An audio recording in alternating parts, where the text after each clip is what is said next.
Hello, everyone, and welcome to this 7th episode of Chess Endgame Tactics.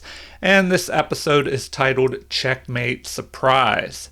As always, we try and combine the study of endgames, which can be a little bit boring, with tactics, which are usually more exciting. In this position, it is White's turn to move. And what would you do here in this position? What move would you make to try and keep the advantage with White? So take a look at it, and as always, pause the video if you need more time to think. If not, let's take a look here and see how you did. All right, let me turn on the evaluation. Here the game should be even here. So it should be a draw. But it's a little tricky position as Black has a knight for these two passed pawns that White has over here. And if we look at the lines, it looks like h7 is the best move in this position to give White just a slight advantage. And so that's what was played in the game. So h7, threatening to promote this pawn here. Although, if this pawn were promoted, this rook could check the king and attack and capture this queen afterwards. So we'll see how the game continued. In the game, Black decided to move his king over here to try and help to stop these pawns. And so we see that the pawn cannot be promoted immediately, as we have a skewer here with rook to h2 attacking the king, and the king would have to move, and then the rook could just capture the promoted pawn, queen. So next, White has one move that keeps the game in his favor here, and that would be rook to f7. So that was played in the game. And then even here, it says that the Black king should move away from these pawns down here to e4. But in the game, king to g6 was played. And this led to the checkmate surprise here. So White then played h8 and promoted to a knight, surprising Black with a checkmate here. And so that's how the game ended. And I'm sure Black was just stunned, and had overlooked this. So what may have been expected by Black was possibly, instead of this move here, Black was probably expecting rook to f6 check, or even finally a promotion to queen.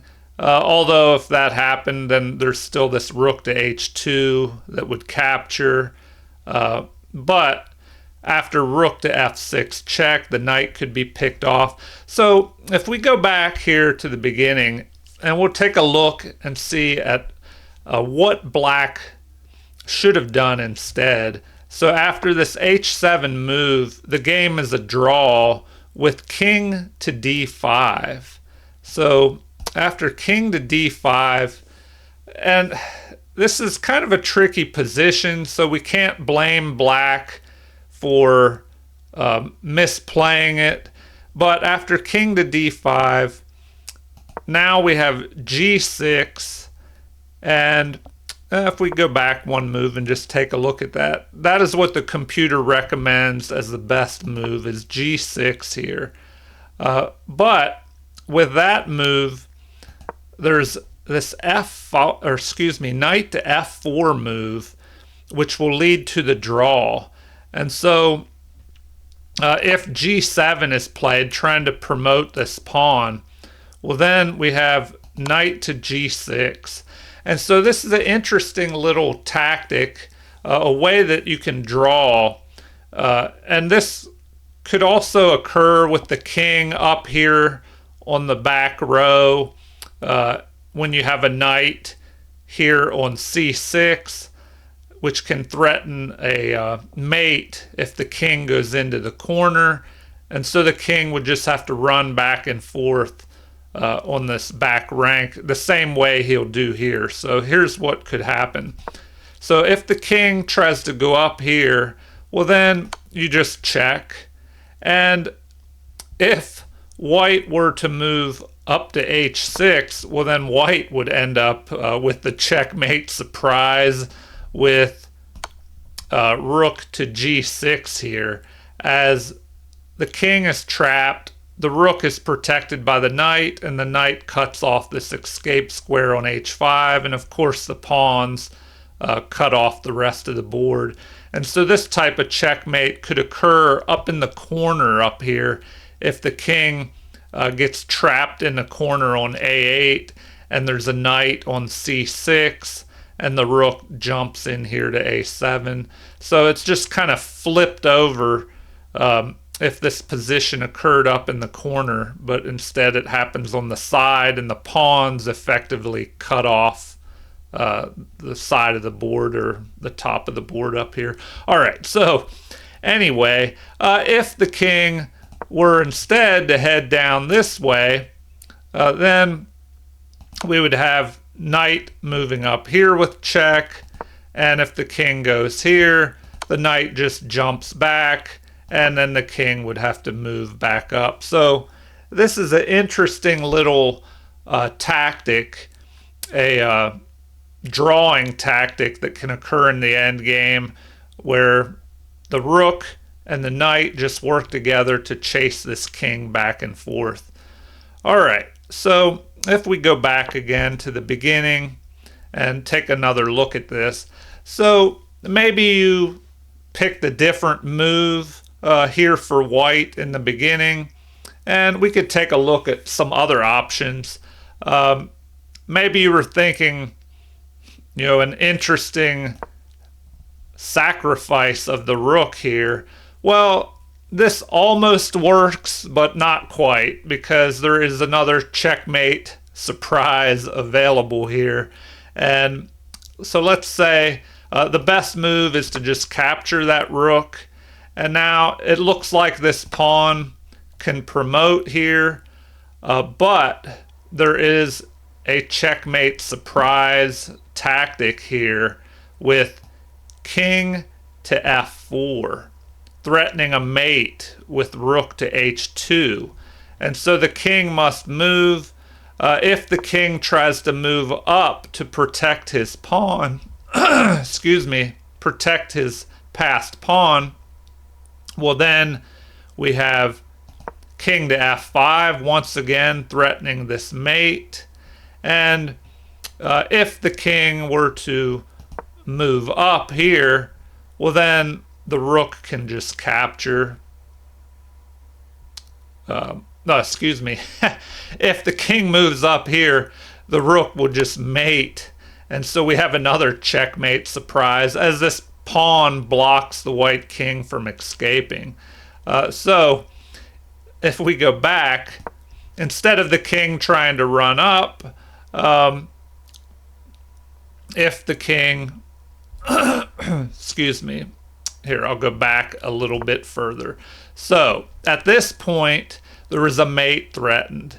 So we already saw that the king cannot move forward to h6 or he will be mated. So if he tries to retreat down, well then the rook just captures, and now this other pawn cannot promote or it will be captured as well, and black would just be winning.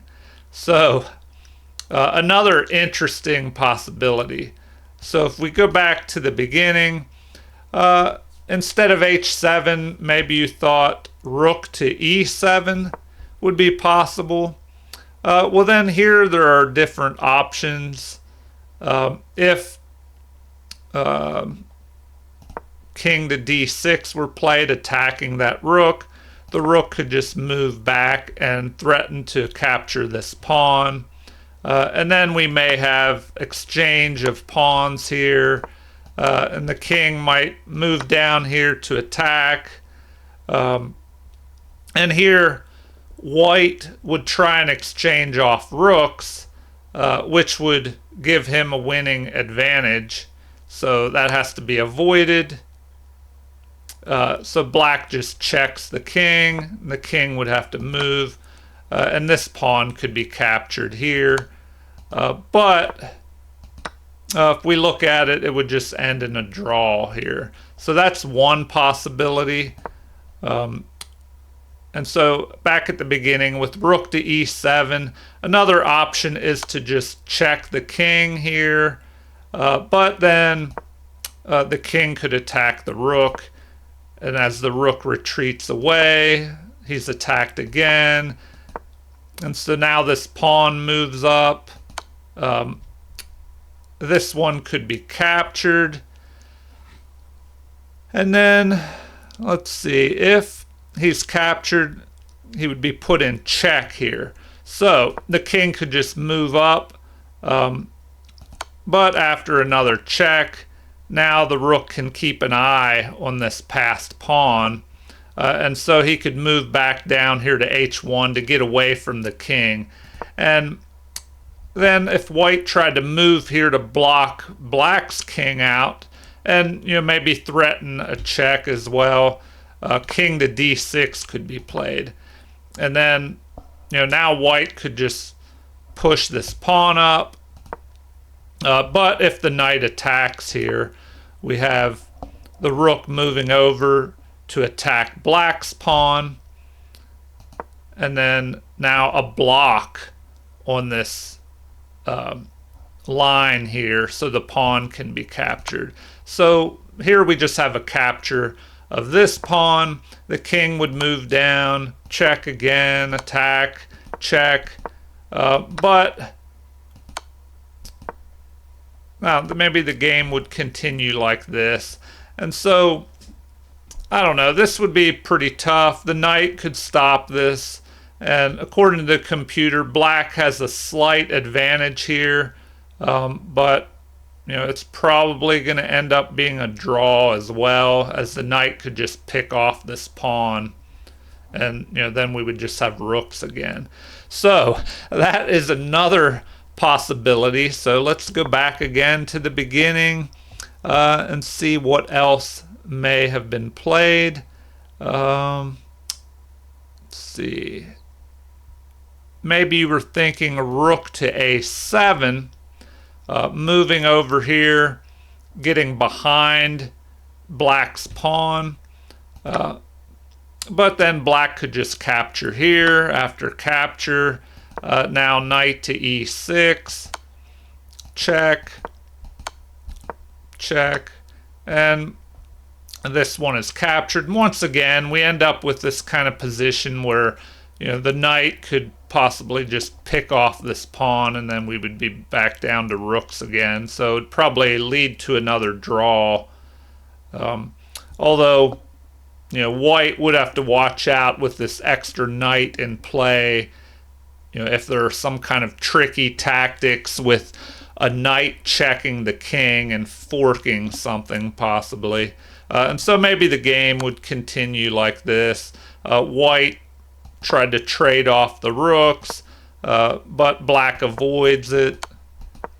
And, he would get behind the pawn, but now it's protected by the rook. But then we have a block here. So rook to h6 check is possible, and after the king moves, the rook could protect his pawn again. And now the knight moves over. So, I don't know. This would have been trickier for white, with black having this extra knight here. So, once again, if we go back to the very beginning, it looks like that h7 move is just the best move to play here. So I'll take another look at it. So h7, and then we saw what black should have done. He should have gone to d5 with his king. But let's see if there are any other possibilities. So after h7, make sure I covered everything. King to f5 was played, and we looked at king to d5, which led to the draw. And another option, maybe you were thinking rook to h2 immediately in this position. But then that could lead to attacking the rook. Now, moving up here, attacking this pawn. The pawn would move forward. And then it looks like, let me go back here, knight to f8 is the best move in this position. So attacking this pawn. And it looks kind of tricky here. You know, you would think, well, he can just play g7, but then that would allow the rook to move here with check.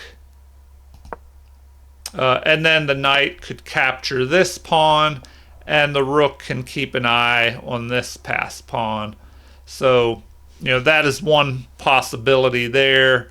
But if we go back a little bit, back to this knight to f8 move, and if king to g4 is played attacking the rook, well, then the rook could just move back. Then we have this interesting tactic where white attacks the black rook, because if this rook is captured, well, then the h-pawn can promote. So the rook cannot be captured here, or you know, there would be a winning advantage by promoting this pawn. So rook to h6 can be played, but now g7, attacking the knight here. And so after knight captures h7, this pawn would promote, but then you have the surprising forking tactic here of knight to f6, forking the king and the queen. So after the king moves, the knight would just capture that queen. So that is another possibility. So sometimes endgames can seem boring, but other times they can be full of tactics and have a lot of hidden ideas and possibilities in the position. So, you know, sometimes endgames are not as dull and boring as they seem. But, you know, I'm not saying endgames are always boring. Some people really enjoy endgames. And if you like tactics, you know, be aware that there could be some interesting and exciting tactics in the endgame if you look deeper into the position. All right, let's make sure I didn't miss anything. See if there was anything else that we should take a look at. All right, I'll go back to the beginning of the position. Let's see here at the very beginning. So we saw that h7 was the best move. Then the game continued with the king moving here. Let's see. Then this check was the best move for white. And then we had king to g6, which led to that surprise checkmate with the pawn promoting to a knight here, which is called an under promotion. Usually a pawn will promote to a queen, you know, or sometimes a rook, but not very often will the pawn promote to a knight. And here that was the best move, leading to this surprise checkmate. All right, well, I think I covered everything. There were some other possibilities. Oh, okay, in this position, you know, black probably thought that rook to f6 check could be played, which would have led to a draw after the king captures, the rook captures, and then this rook captures the pawn over here. So then both sides have a passed pawn. And then after rook to e7 check, the game may have continued like this. So black stays in front of white's passed pawn. And he moves his rook over here with check. And then has to retreat back. But he'll start pushing his pawn as well down the board. So I don't know, that would be a draw probably in this endgame. Well, most definitely the computer gives it a draw, unless mistakes are made. All right, and I think that was about it. The one other possibility after the king moving to g6, maybe black thought there would be a promotion, but then check, capture, rook check, and then capture the knight. And then after a5, the rook moves in behind it. Now we have two pawns here on white. Even after this check here, this probably would have been a tough position and probably losing for black here because it would be hard to stop both of these pawns. Some endgames with rooks and king and rooks and just two pawns on one side.